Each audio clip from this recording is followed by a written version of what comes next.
Hello दोस्तों, आप सब कैसे हैं? आप सब अच्छे होंगे, स्वस्थ होंगे, मस्त होंगे और अपनी पढ़ाई में व्यस्त होंगे।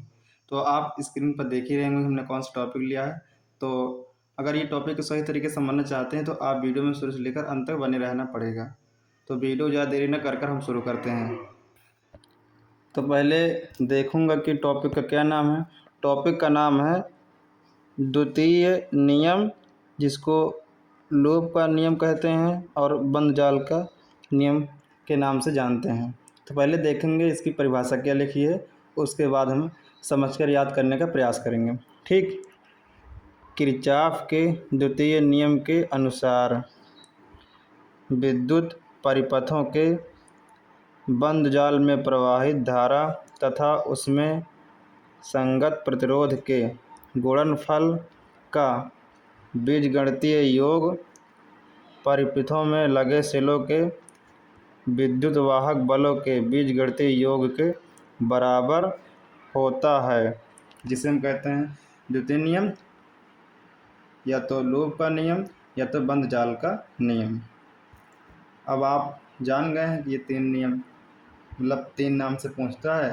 अगर तीन नाम से कोई भी नाम आ गया तो आप उसको तुरंत हल कर पाएंगे। ठीक। बहुत से बच्चे होंगे जिनको परिभाषा पढ़ें लेकिन समझ नहीं आया होगा। तो आइए हम चित्र के माध्यम से समझने का प्रयास करते हैं। हमने बंद जाल ले लिया है, ठीक, बड़ा सा। तो दो भागों में वो बढ़ चुका है। एक भाग है उसका जो है ए बी सी डी, ठीक, और एक भाग है हमारा सी डी ई एफ। दो भाग मतलब हो गया है। ठीक। समझने के लिए ये भाग को दोनों को अलग अलग मानना पड़ेगा, तभी आपको जो है द्वितीय नियम समझ में आएगा। हमने दो सेल लिए हैं और वो दो सेल का नाम है, पहला सेल का नाम है E1, दूसरे सेल का नाम है E2, ठीक। और तीन हम प्रतिरोध लिए हैं। पहला प्रतिरोध का नाम है R1, दूसरे प्रतिरोध का नाम है R2, तीसरे प्रतिरोध का नाम है R3, ठीक। और हम दो धारा लिए हैं, एक धारा हमारा है I1, एक धारा हमारा I2, ठीक। जब जो हमारा R1 है इसके पास में जो धारा I1 है और जो हमारा प्रतिरोध R2 है इसके पास में जो धारा I2 है, ठीक। जब ये प्रवाहित होगा तो जो हमारा R3 प्रतिरोध है इसके पास में आकर ये दोनों धाराएं मिल जाएंगी। R1 नहीं, I1 प्लस I2, ये दोनों धाराएं मिल जाएंगी, ठीक। तो हमने यहाँ यही तो लिखा है, ठीक। हमने लिखा बंद जाल, अभी आपको समझ में आ जाएगा। हमने यहाँ यही लिखा बंद जाल ABCD में, ठीक। अगर आपको समझना है तो आपको इतना मानकर चलना है, ठीक। तब आपको समझ में आएगा।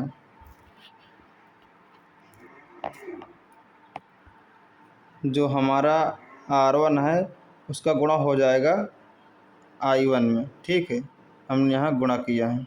और जो हमारा R2 है उसका गुणा हो जाएगा I2 में, हमने यहाँ कर दिया है। और जो हमारे क्या कहते हैं सेल हैं उनका जो है I1 माइनस I2 ये बराबर हो जाएंगे किसके, R1 I1 R2 I2 बराबर I1 माइनस I2, इसके ये बराबर हो जाएंगे, ठीक।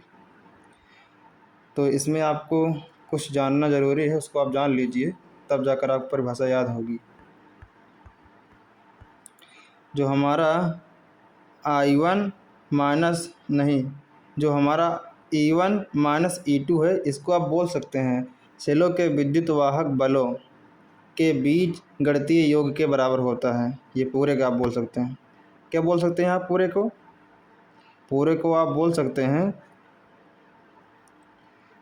सेलों के विद्युत वाहक बलों के बीज गणितीय योग के बराबर होता है, ठीक। और इसको आप बोल सकते हैं विद्युत परिपथों के बंद जाल, इतने को आप बोल सकते हैं। और उसके आगे क्या है, उसके आगे जो है प्रवाहित धारा, तो प्रवाहित धारा I1 हो या I2 हो, उसको आप बोलेंगे प्रवाहित धारा। फिर उसके बाद क्या है, उसके बाद है संगत प्रतिरोध के गुणनफल का बीजगणितीय योग। ठीक, तो आप जो हमारा R है इसको आप बोल सकते हैं संगत प्रतिरोध। ठीक, और जो I1 जो हमारा R1 और I1 है इसके बीच जो आपको इंटू चिन्ह दिख रहा है उसको बोल सकते हैं आप गुणनफल का बीजगणितीय योग। ठीक, ये माइनस को आप बोल सकते हैं जो हमारा माइनस है बीजगणितीय योग। तो हम प्रयास करते हैं और आप सब समझ कर याद करने का प्रयास करिए। किरचॉफ के द्वितीय नियम के अनुसार विद्युत परिपथों के बंद जाल में प्रवाहित धारा तथा उसके संगत प्रतिरोध के गुणनफल का बीजगणितीय योग परिपथ में लगे सेलों के विद्युतवाहक बलों के बीजगणितीय योग के बराबर होता है। उसे क्या कहते हैं, उसे कहते हैं किरचॉफ का द्वितीय नियम। जिन बच्चों को नहीं याद हुआ है वो फिर से प्रयास करें याद करने के लिए। किरचॉफ के द्वितीय नियम के अनुसार विद्युत परिपथों के बंद जाल में प्रवाहित विद्युत धारा तथा उसके संगत प्रतिरोध के गुणनफल का बीजगणितीय योग परिपथ में लगे सेलों के विद्युतवाहक बलों के बीजगणितीय योग के बराबर होता है। उसे किरचॉफ का द्वितीय नियम कहते हैं। आशा करते हैं कि आपको द्वितीय नियम संबंधित हर टॉपिक अच्छे तरीके से समझ में आ गया होगा। अगर आपको सही तरीके से ये समझ में आया हो तब आप जाकर कमेंट बॉक्स में बताना कि आपको टॉपिक कैसा लगा। ठीक।